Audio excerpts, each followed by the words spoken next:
Siempre fui una persona de rutinas. Desde pequeña me acostumbré a que todo tuviera su lugar y su momento, quizás porque crecí en una casa donde el orden era lo único que mantenía la paz. Mi madre trabajaba turnos dobles en una fábrica textil en las afueras de Sevilla. Y mi padre, bueno, mi padre aparecía y desaparecía según le convenía. Cuando estaba presente, todo se volvía impredecible. Los gritos, las puertas que se azotaban, el sonido de los platos rompiéndose. Por eso aprendí a refugiarme en mis horarios, en mis pequeños rituales que me daban la sensación de tener control sobre algo. A los 18 años, decidí estudiar enfermería. No fue una vocación romántica ni nada parecido. Simplemente sabía que quería un trabajo estable, algo que me permitiera independizarme y nunca depender de nadie más. La carrera fue dura, pero me gustaba esa dureza. Me gustaba la precisión que requería, la responsabilidad, la sensación de que mi atención a los detalles podía marcar la diferencia entre la vida y la muerte de una persona. Cuando me gradué, conseguí trabajo en el Hospital Universitario Virgen del Rocío. Era un puesto nocturno en la unidad de cuidados intensivos, y aunque muchos de mis compañeros lo veían como algo temporal, yo sabía que había encontrado mi lugar. Los turnos nocturnos me convenían perfectamente. Durante el día, Sevilla se volvía caótica, llena de turistas y ruido. Pero de noche, especialmente en el hospital, todo adquiría una calma que me tranquilizaba. Había algo reconfortante en caminar por esos pasillos silenciosos, revisando a los pacientes, ajustando goteros, tomando constantes vitales. Era como si el mundo se redujera a lo esencial, mantener vivas a las personas bajo mi cuidado. Mi apartamento estaba a 15 minutos en metro del hospital. Un pequeño estudio en el barrio de Triana que había alquilado nada más conseguir el trabajo. No era gran cosa, pero era mío. Tenía una cama individual junto a la ventana, un escritorio pequeño donde guardaba mis libros de medicina, una cocina diminuta y un baño que apenas cabía una persona. Lo más importante para mí era que las ventanas daban a un patio interior, así que durante el día, cuando necesitaba dormir después del turno nocturno, no entraba demasiada luz ni ruido de la calle. Había establecido una rutina muy específica para mis días de trabajo. Llegaba al hospital a las 10 de la noche y terminaba a las 8 de la mañana. Tomaba el metro de vuelta a casa, paraba en el mismo café de la esquina por un café cortado y una tostada. Y llegaba a mi apartamento alrededor de las 9. Me duchaba, cerraba las cortinas y me acostaba a las 10 en punto. Dormía hasta las 6 de la tarde. Me levantaba, comía algo ligero, revisaba mis apuntes médicos si había algún caso complicado y salía de casa a las 9:30 para repetir el ciclo. Durante los primeros meses, esta rutina funcionó perfectamente. Dormía profundo, me despertaba descansada y sentía que había encontrado el equilibrio perfecto entre mi vida personal y profesional. Mis compañeros de trabajo a veces me invitaban a desayunar después del turno, pero yo siempre declinaba educadamente. Necesitaba mis horas de sueño y había aprendido desde pequeña que socializar demasiado solo traía complicaciones. Sin embargo, alrededor del sexto mes trabajando en el hospital, comencé a notar pequeños cambios en mi rutina de sueño. Al principio pensé que era normal, una adaptación natural del cuerpo a los horarios nocturnos. Me costaba más trabajo conciliar el sueño, y cuando finalmente lo lograba, mi descanso se sentía fragmentado, como si mi mente no pudiera desconectarse completamente.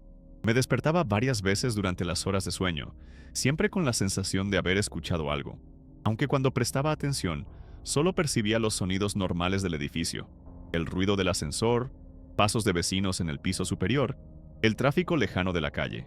Intenté varias cosas para mejorar mi descanso. Compré cortinas más gruesas para bloquear completamente la luz del día.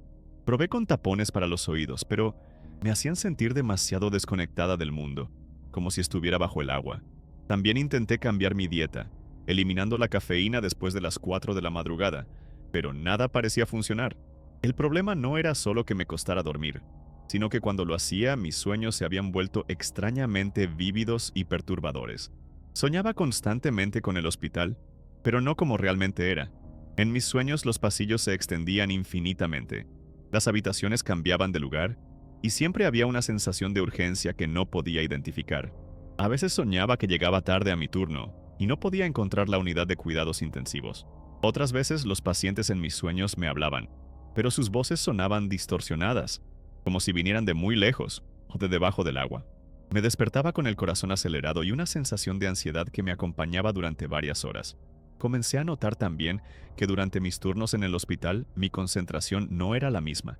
Me sorprendía perdida en pensamientos que no recordaba haber iniciado, o mirando fijamente un punto en la pared sin razón aparente. Mis compañeros no parecían notar nada extraño, y mi trabajo seguía siendo impecable, pero yo sabía que algo estaba cambiando en mi interior. Había una especie de desconexión sutil entre mi mente y mi cuerpo, como si estuviera viendo mi propia vida desde afuera. Una noche, mientras revisaba a una paciente anciana que había ingresado por problemas respiratorios, ella me agarró la muñeca con una fuerza sorprendente para alguien en su estado. Sus ojos estaban completamente lúcidos cuando me dijo que podía ver que yo no estaba durmiendo bien, que tenía la mirada de alguien que llevaba demasiado tiempo despierta. Me preguntó si había estado experimentando visitas nocturnas. No entendía a qué se refería exactamente, pero algo en su tono me erizó la piel. Le dije que no sabía de qué hablaba, y ella simplemente asintió y me soltó la muñeca, como si hubiera obtenido la confirmación que buscaba. Esa misma semana, el hospital implementó una nueva política para el personal nocturno. Habían instalado una pequeña sala de descanso en la planta donde yo trabajaba, con 2 camas individuales para que las enfermeras pudiéramos tomar descansos de 30 minutos durante nuestros turnos de 12 horas. La sala estaba ubicada al final de un pasillo que normalmente no se utilizaba mucho durante la noche, junto a oficinas administrativas que permanecían vacías hasta el día siguiente. La primera vez que utilicé la sala de descanso fue una noche particularmente agotadora. Habíamos tenido 3 ingresos de emergencia y yo llevaba casi 8 horas seguidas sin sentarme. Mi supervisora me sugirió que tomara un descanso, así que me dirigí a la nueva sala. Era un espacio pequeño y funcional, con paredes blancas, 2 camas con sábanas azul claro y una lámpara pequeña en una mesita entre ambas camas. Las ventanas daban al mismo patio interior que las de mi apartamento, así que me sentí inmediatamente familiarizada con el ambiente. Me recosté en una de las camas sin quitarme el uniforme, solo los zapatos. Cerré los ojos con la intención de descansar, no necesariamente de dormir, pero el agotamiento pudo más que mi voluntad y me quedé dormida casi instantáneamente. Fue un sueño profundo y sin imágenes, el tipo de descanso que no había experimentado en semanas. Cuando desperté, me sentía renovada y con energía suficiente para terminar mi turno sin problemas. A partir de esa noche comencé a usar la sala de descanso de manera regular, siempre alrededor de las 4 de la madrugada, cuando la actividad en la unidad disminuía y podía tomarme esos 30 minutos sin sentir que estaba descuidando mis responsabilidades. Durante las primeras semanas, estos descansos fueron exactamente lo que necesitaba. Me despertaba sintiéndome alerta y capaz de concentrarme en mi trabajo hasta el final del turno. Sin embargo, después de aproximadamente un mes utilizando la sala de descanso de manera regular, comenzaron a ocurrir cosas extrañas durante esos periodos de sueño ligero. La primera vez que lo noté, pensé que había sido un sueño particularmente realista. Me había quedado dormida como siempre, pero en algún momento durante mi descanso, tuve la clara sensación de que alguien había entrado a la habitación. No escuché pasos ni la puerta abriéndose, pero mi mente registró una presencia definida en el espacio. Intenté abrir los ojos para ver quién era, asumiendo que sería alguno de mis compañeros, o tal vez mi supervisora verificando que estuviera bien, pero no pude hacerlo. Era como si mis párpados pesaran demasiado, o como si hubiera una fuerza externa manteniéndolos cerrados. Podía sentir mi cuerpo completamente rígido sobre la cama, incapaz de mover ni siquiera un dedo. Al mismo tiempo, mi mente estaba completamente despierta y consciente de todo lo que ocurría a mi alrededor. Escuché claramente el sonido de pasos lentos moviéndose alrededor de mi cama. No eran los pasos apresurados de alguien que tenía trabajo que hacer, sino movimientos deliberados y cuidadosos, como si quien estuviera ahí no quisiera despertarme, pero al mismo tiempo estuviera estudiándome. Los pasos se detuvieron junto a mi cabeza y sentí una presencia muy cercana a mi rostro. Era una sensación de frío que no venía del aire acondicionado del hospital, sino algo más profundo, más penetrante. Intenté gritar, moverme, hacer cualquier cosa para indicar que estaba despierta y consciente, pero mi cuerpo no respondía. La sensación duró lo que me pareció una eternidad, aunque probablemente fueron solo unos minutos. Finalmente, como si un interruptor se hubiera activado, pude abrir los ojos bruscamente y moverme. Me incorporé de inmediato, completamente alerta, y miré alrededor de la habitación. Estaba completamente vacía. La puerta seguía cerrada y no había señales de que alguien hubiera estado ahí. Revisé mi reloj y confirmé que había pasado exactamente mi tiempo de descanso reglamentario. Me levanté, me puse los zapatos y regresé a mi trabajo como si nada hubiera ocurrido. Pero durante el resto de mi turno, no pude quitarme de encima la sensación de que algo fundamental había cambiado. La experiencia había sido demasiado vívida, demasiado real para ser simplemente un sueño extraño. Sin embargo, No tenía una explicación lógica para lo que había experimentado, así que decidí atribuirlo al estrés y la falta de sueño acumulada. Durante los siguientes días intenté evitar usar la sala de descanso. Preferí mantenerme ocupada durante todo mi turno, tomando breaks más cortos en la sala de enfermeras, o simplemente sentándome en algún pasillo tranquilo cuando necesitaba descansar. Pero mi cuerpo comenzó a resentir la falta de ese descanso profundo que había estado obteniendo en la sala, y mi rendimiento laboral empezó a declinar de manera sutil pero notable. Una semana después del primer incidente, el agotamiento pudo más que mis reservas, y decidí intentar usar la sala de descanso una vez más. Me convencí de que la experiencia anterior había sido producto de mi imaginación y mi cansancio extremo. Esta vez, sin embargo, estaba mentalmente preparada para cualquier cosa extraña que pudiera ocurrir. Me recosté en la misma cama de antes y cerré los ojos con determinación. Durante los primeros minutos, todo parecía normal. Podía escuchar los sonidos habituales del hospital, el murmullo distante de conversaciones, el pitido ocasional de monitores, el zumbido constante del sistema de ventilación. Gradualmente, estos sonidos se desvanecieron y me sumergí en ese estado entre la vigilia y el sueño que había aprendido a disfrutar. Pero entonces volvió a ocurrir. Esta vez, la sensación de presencia fue aún más intensa que la anterior.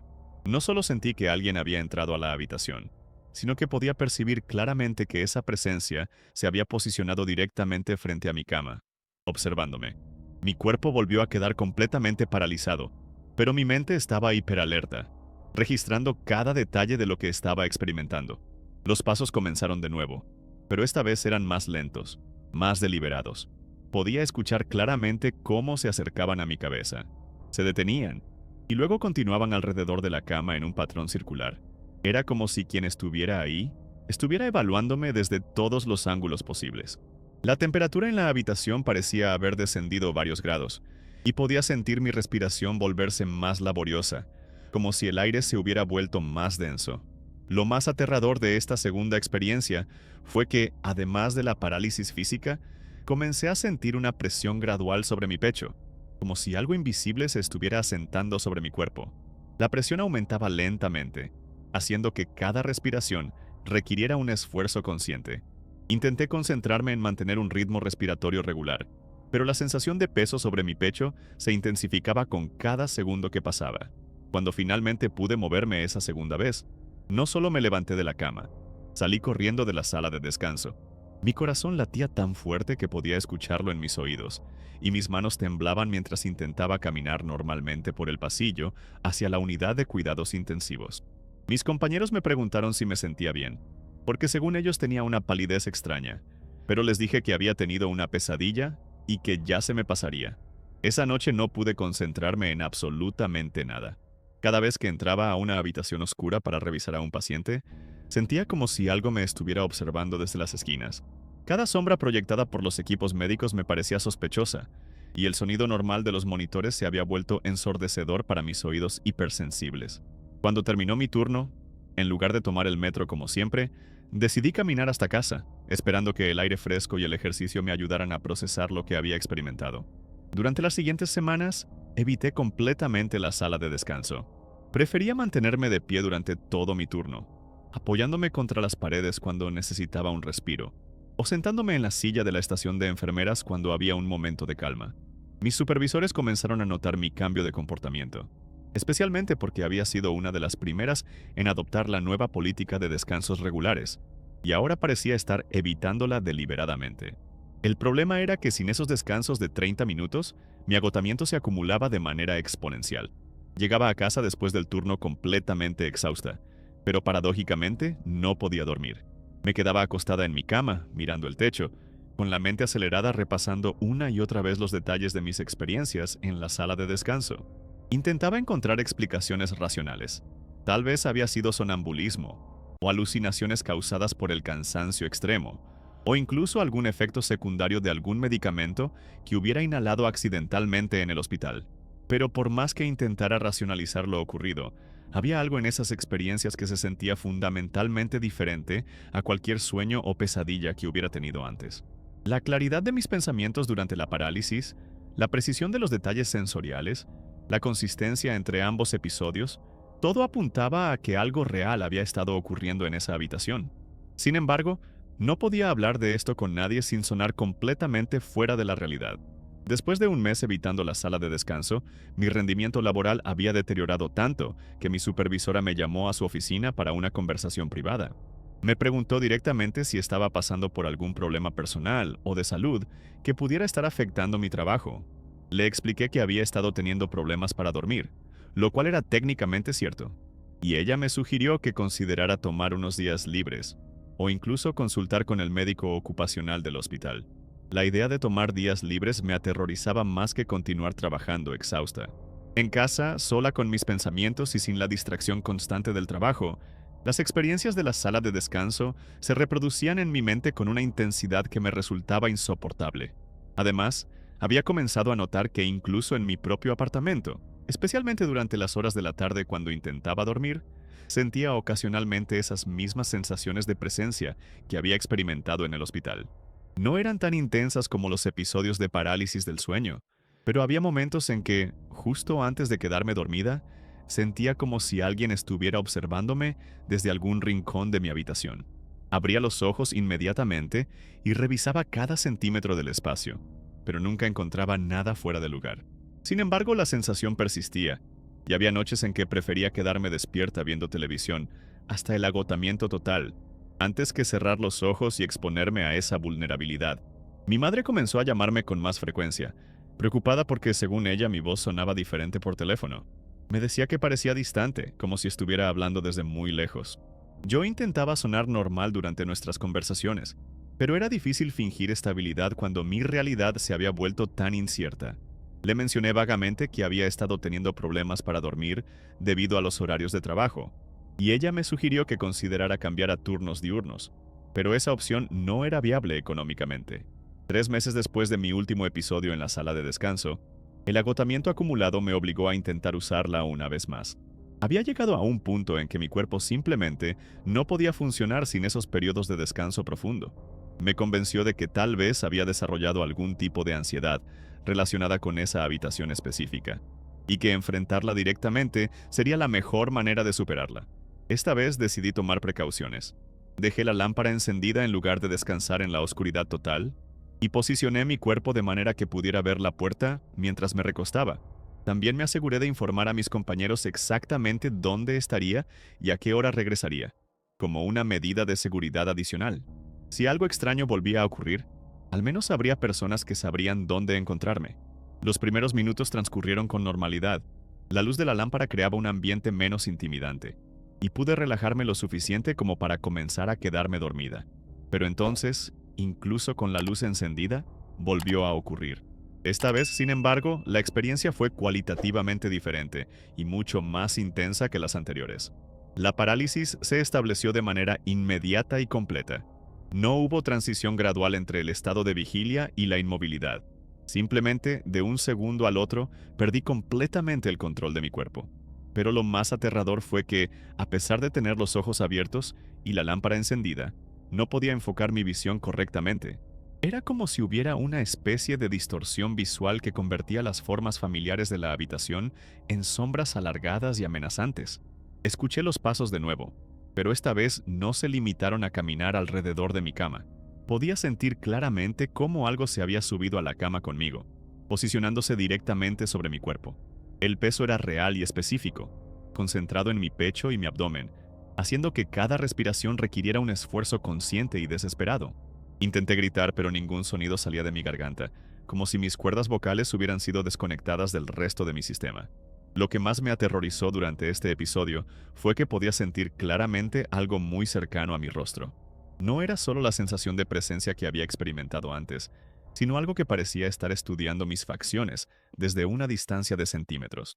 Podía percibir una especie de respiración fría contra mi piel, y en varios momentos tuve la clara impresión de que algo estaba intentando comunicarse conmigo, aunque no a través de palabras audibles. Cuando finalmente pude moverme, después de lo que sintió como horas, pero probablemente fueron solo minutos, no solo salí corriendo de la habitación, corrí directamente al baño más cercano y vomité violentamente. Mi cuerpo estaba temblando de manera incontrolable, y tardé casi una hora en calmarme lo suficiente como para regresar a mi trabajo. Mis compañeros obviamente notaron mi estado alterado, pero cuando me preguntaron qué había ocurrido, solo pude decir que me había sentido mareada. Esa noche marcó el inicio de un periodo que ahora reconozco como los meses más difíciles de mi vida. Dejé de usar la sala de descanso completamente, pero los episodios de parálisis del sueño comenzaron a ocurrir también en mi apartamento, con una frecuencia cada vez mayor. Al principio era solo ocasional, tal vez una vez por semana, pero gradualmente se intensificó hasta ocurrir casi todas las noches que intentaba dormir. Los episodios en mi casa seguían el mismo patrón básico que había experimentado en el hospital, pero con variaciones que los hacían únicos e impredecibles. Algunas noches la presencia se sentía más distante, como si estuviera observándome desde la esquina de la habitación.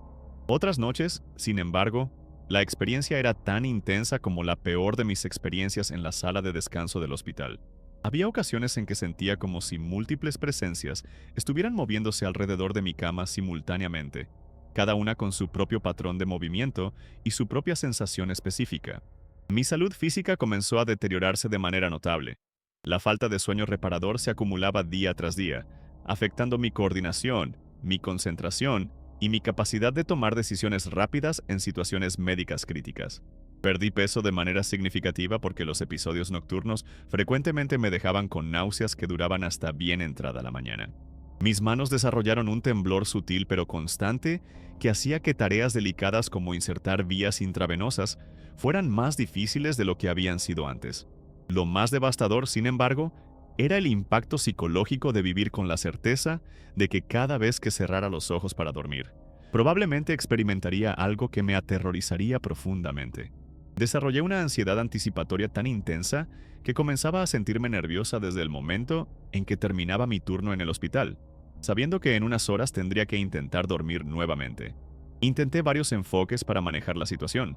Compré libros sobre trastornos del sueño y parálisis del sueño, esperando encontrar explicaciones médicas que pudieran ayudarme a racionalizar mis experiencias. Aprendí sobre la neurología del sueño REM, sobre alucinaciones hipnagógicas, sobre los efectos del estrés y la privación del sueño en la percepción.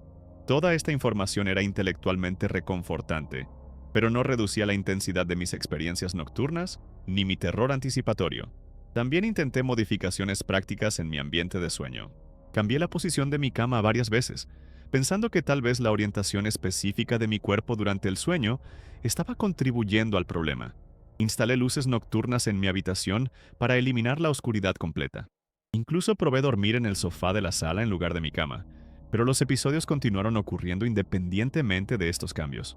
Durante este periodo, mis relaciones con otras personas comenzaron a sufrir de maneras que no había anticipado. Mi familia notaba que algo estaba mal cuando hablábamos por teléfono, pero yo no podía explicarles la realidad de lo que estaba experimentando sin sonar mentalmente inestable.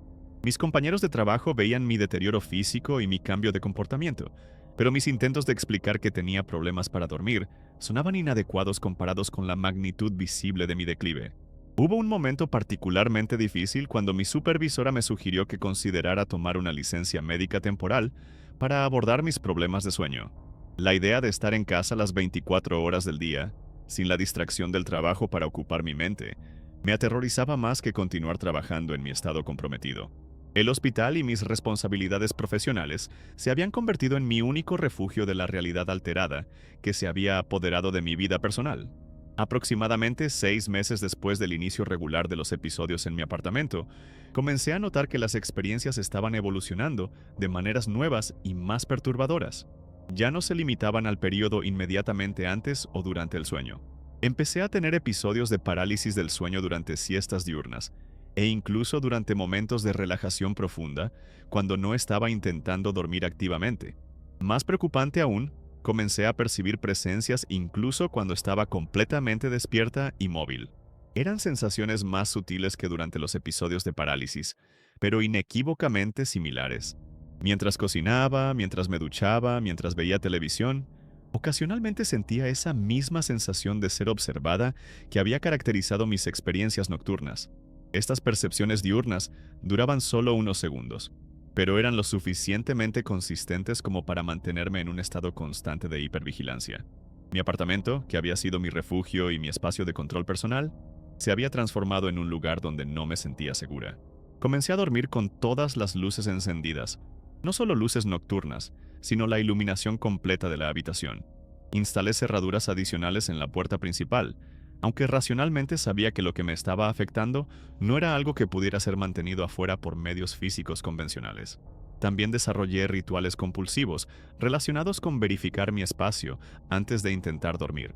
Revisaba cada rincón de mi apartamento, abría todos los armarios, miraba debajo de la cama, verificaba que las ventanas estuvieran cerradas y las cortinas correctamente posicionadas. Estos rituales me proporcionaban una sensación temporal de control, pero su efectividad para prevenir los episodios era inexistente. Durante este periodo, tuve muy pocas personas con las que pudiera hablar abiertamente sobre lo que estaba experimentando. Intenté mencionar casualmente a algunos compañeros de trabajo que había estado teniendo pesadillas particularmente intensas, pero sus respuestas bien intencionadas sobre técnicas de relajación y higiene del sueño demostraban que no comprendían la magnitud de lo que estaba describiendo. Hubo una noche, aproximadamente 8 meses después del primer episodio en la sala de descanso, en que la experiencia fue tan intensa que consideré seriamente ir a la sala de emergencias del hospital donde trabajaba. No había dormido más de 2 horas seguidas en varios días, y esa noche específica, el episodio de parálisis del sueño había durado mucho más tiempo que cualquiera de los anteriores. Además de las sensaciones habituales de presencia y peso sobre mi cuerpo, había experimentado algo que solo puedo describir como una comunicación directa con lo que fuera que estuviera causando estos episodios. No fueron palabras en el sentido convencional, pero había recibido información clara de que mi resistencia a estas experiencias estaba intensificando su frecuencia e intensidad. Era como si hubiera una intencionalidad detrás de lo que me estaba ocurriendo. Un propósito que yo no comprendía, pero que definitivamente no era aleatorio ni meramente neurológico. Esta percepción me aterrorizó más que cualquier aspecto físico de los episodios, porque implicaba que había una conciencia dirigida involucrada en mis experiencias. Finalmente, después de meses de deterioro progresivo, llegué al punto en que sabía que algo tenía que cambiar drásticamente. No podía continuar viviendo en este estado de terror constante y privación del sueño, sin consecuencias graves para mi salud física y mental. Había llegado el momento de enfrentar directamente lo que fuera que me estaba ocurriendo, incluso si eso significaba exponerme a experiencias aún más intensas de las que había tenido hasta ese momento. La decisión de regresar a la sala de descanso del hospital para un confrontamiento final no fue fácil de tomar, pero había llegado a la conclusión de que huir de la situación solo estaba prolongando y intensificando mi sufrimiento. Si iba a haber una resolución, tendría que ocurrir en el lugar donde todo había comenzado. La noche que decidí regresar a la sala de descanso fue un martes de febrero. Había llovido durante todo mi turno, y el hospital tenía esa sensación húmeda y pesada que siempre me ponía nerviosa. Esperé hasta las 3 de la madrugada, cuando sabía que la mayoría del personal estaría ocupado con las rondas nocturnas, y nadie me buscaría durante al menos 45 minutos. Caminé por el pasillo hacia la sala de descanso con una determinación que no había sentido en meses. Llevaba conmigo una pequeña grabadora digital que había comprado específicamente para esta ocasión. Si iba a tener otra experiencia intensa, quería documentar todo lo que pudiera recordar inmediatamente después. También había escrito una nota detallada, explicando mi ubicación y mis intenciones, que dejé en mi casillero del vestuario como precaución adicional. Cuando abrí la puerta de la sala de descanso, inmediatamente sentí que algo era diferente. El aire dentro de la habitación se sentía más denso, casi cargado eléctricamente, como si hubiera una tormenta aproximándose. La temperatura también parecía varios grados más fría que el resto del hospital, aunque sabía que todos los cuartos estaban conectados al mismo sistema de climatización. Me recosté en la misma cama donde había tenido mis primeros episodios, pero esta vez mantuve los ojos abiertos durante varios minutos, observando cada detalle de la habitación. Quería estar completamente consciente del estado normal del espacio, antes de permitirme entrar en cualquier estado alterado de conciencia. Memoricé la posición exacta de cada mueble, la forma en que las sombras caían desde la lámpara del techo, incluso el patrón específico de manchas en el techo que había notado durante mis descansos anteriores. Gradualmente cerré los ojos e intenté relajarme, pero mantuve mi mente alerta y analítica. Quería ser un observador científico de mi propia experiencia, documentando mentalmente cada sensación para poder analizarla después objetivamente. Durante los primeros 10 minutos, no ocurrió nada fuera de lo normal. Podía escuchar los sonidos habituales del hospital, y mi respiración se había normalizado en el patrón regular que asociaba con el inicio del sueño. Pero entonces comenzó, y desde el primer momento supe que esta experiencia iba a ser diferente a todas las anteriores. La parálisis se estableció de manera tan abrupta y completa que fue como si hubiera sido desconectada de mi propio cuerpo. No hubo transición gradual. Simplemente, de un segundo al otro, existía únicamente como conciencia pura, sin ningún control físico. Lo que había cambiado esta vez era la claridad de mi percepción durante la parálisis. En lugar de la confusión y el terror que habían caracterizado episodios anteriores, me encontré observando la situación con una lucidez extraña y perturbadora. Podía sentir las presencias en la habitación, pero ahora también podía percibirlas visualmente, incluso con los ojos cerrados. Había 3 figuras distintas en el cuarto. Una estaba posicionada directamente a mi lado derecho, otra al pie de la cama, y la tercera se movía lentamente alrededor del perímetro de la habitación en un patrón circular constante. No eran figuras humanas en el sentido convencional, pero tenían una estructura y una presencia definidas que las hacía inequívocamente reales para mi percepción. La figura a mi lado derecho era la más activa y aparentemente la más interesada en mi presencia.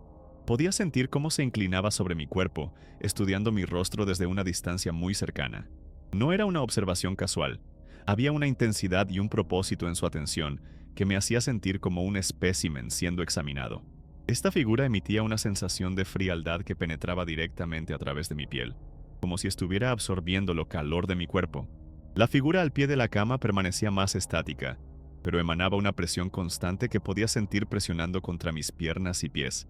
Era como si estuviera sosteniendo mi cuerpo en su lugar, asegurándose de que no pudiera moverme incluso si hubiera recuperado el control motor.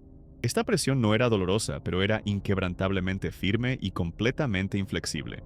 La tercera figura, la que se movía alrededor de la habitación, parecía estar actuando como una especie de guardián o centinela. Sus movimientos eran regulares y sistemáticos, como si estuviera patrullando el espacio para mantener las condiciones necesarias para lo que fuera que las otras 2 figuras estaban haciendo. Ocasionalmente se detenía en puntos específicos, aparentemente verificando algo que yo no podía percibir directamente. Pero lo más extraordinario de esta experiencia no fueron las presencias individuales, sino lo que comenzó a ocurrir aproximadamente 15 minutos después del inicio de la parálisis. Empecé a recibir información directamente de la figura que estaba a mi lado, no a través de palabras audibles, sino mediante un tipo de comunicación que bypassaba completamente mis sentidos normales y llegaba directamente a mi conciencia. La información que recibí durante esos momentos cambió fundamentalmente mi comprensión de lo que me había estado ocurriendo durante todos esos meses. Las experiencias no habían sido alucinaciones ni trastornos neurológicos, como había intentado convencerme.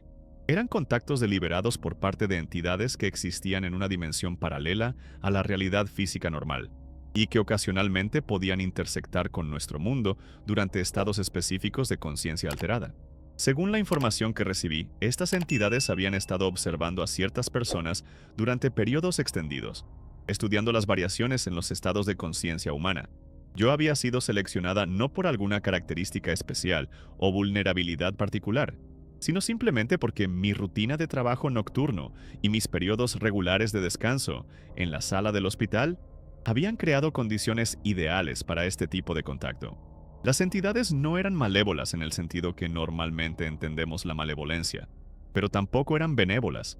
Eran completamente indiferentes al bienestar humano, estudiándonos de la misma manera que nosotros podríamos estudiar insectos o bacterias bajo un microscopio. El terror que yo había experimentado durante los contactos no era intencional por su parte, era simplemente una reacción natural del sistema nervioso humano cuando se expone a formas de conciencia fundamentalmente diferentes. Durante esta comunicación, también recibí información sobre la naturaleza de la realidad que me resultó profundamente perturbadora. Nuestra percepción normal de la existencia, según estas entidades, era extraordinariamente limitada. Existíamos simultáneamente en múltiples dimensiones de realidad, pero nuestra conciencia estaba normalmente restringida a la más densa y material. Durante estados alterados como el sueño, la meditación profunda o experiencias traumáticas, ocasionalmente podíamos percibir fragmentos de estas otras dimensiones. Las entidades me explicaron que los episodios de parálisis del sueño, tanto los míos como los reportados por millones de personas a través de la historia humana, eran momentos en que la barrera entre dimensiones se volvía temporalmente permeable. Durante estos episodios, las conciencias de ambos lados podían interactuar directamente, aunque la experiencia era típicamente abrumadora para la conciencia humana no preparada. Lo más inquietante de toda esta información era la implicación de que estos contactos no eran eventos aislados o raros. Según las entidades, estaban ocurriendo constantemente alrededor del mundo, pero la mayoría de las personas que los experimentaban los interpretaban como pesadillas, trastornos médicos o experiencias sobrenaturales dentro de marcos de referencia religiosos o culturales. Very pocas personas reconocían estos contactos por lo que realmente eran, interacciones directas con formas de conciencia no humana. Después de recibir esta información, la naturaleza de mi experiencia cambió nuevamente. En lugar de ser un sujeto pasivo de estudio, fui invitada a participar más activamente en el contacto. Las entidades me mostraron cómo ajustar mi conciencia para hacer la comunicación más clara y menos traumática para mi sistema nervioso. Era como aprender a sintonizar una frecuencia de radio específica. Requería una combinación de relajación profunda y atención enfocada, que era completamente diferente a cualquier estado mental que hubiera experimentado antes. Cuando finalmente aprendí a establecer esta sintonía correctamente, la experiencia se transformó de terror puro a algo que solo puedo describir como fascinación científica, mezclada con una profunda sensación de aislamiento existencial. Podía comunicarme claramente con las entidades, hacer preguntas específicas y recibir respuestas detalladas sobre la naturaleza de su existencia y sus estudios de la conciencia humana. Durante las siguientes 2 horas, que transcurrieron como si hubieran sido minutos desde mi perspectiva, recibí una educación intensiva sobre aspectos de la realidad que la ciencia humana no había comenzado a explorar. Aprendí sobre la estructura multidimensional del universo, sobre las diferentes formas de conciencia que existían en cada dimensión y sobre los métodos que estas entidades usaban para estudiar y categorizar las variaciones en la percepción y cognición entre especies conscientes. También recibí información específica sobre mi propia situación. Las entidades habían completado su estudio de mi conciencia particular, y los contactos futuros serían opcionales en lugar de impuestos. Si elegía continuar la comunicación, podría hacerlo mediante técnicas específicas de meditación que me enseñaron. Si prefería regresar a mi existencia normal sin contactos adicionales, simplemente tenía que evitar deliberadamente los estados de conciencia que facilitaban la intersección dimensional. Cuando la sesión de comunicación llegó a su fin, experimenté algo que solo puedo describir como una despedida formal. No hubo emoción en el sentido humano, pero había un reconocimiento de que había ocurrido un intercambio significativo de información entre conciencias muy diferentes.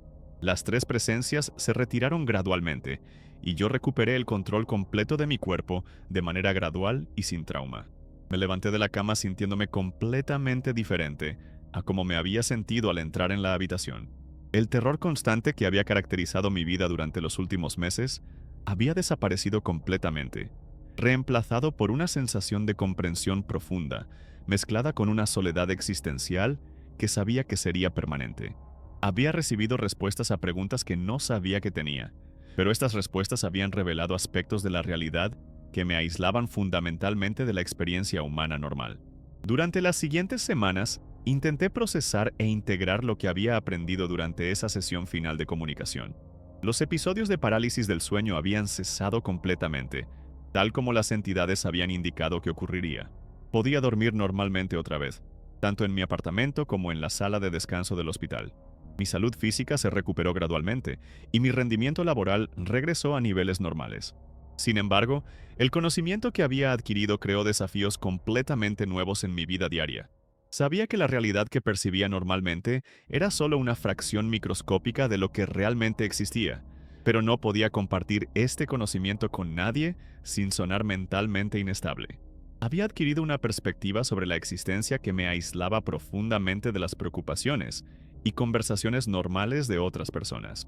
También había recibido la capacidad de iniciar contacto con las entidades cuando eligiera hacerlo, pero usar esta capacidad requería entrar deliberadamente en estados de conciencia que me exponían a percepciones de realidad que eran difíciles de manejar psicológicamente.